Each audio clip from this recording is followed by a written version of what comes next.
Are you having trouble on the Ocado application, like your Ocado orders are missing or untracked? Well, if you are facing such problem, there are some things that you can try in order to fix this problem. First being, you can try clearing your app cache and update the Ocado app if the app is not up to date. So to clear your app cache, you can simply go to your app, or you can also go to your browser, tap and hold and tap on app info. After that, you want to tap on storage and cache, and here at the bottom of your screen you can see options like clear cache and clear storage.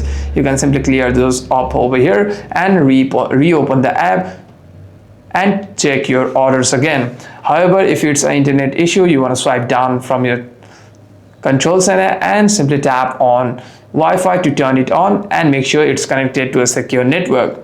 However, if you are still facing any kinds of problem after this, you want to simply go to the contact support team, tap on help, accept all the cookies first, and simply tap on contact us.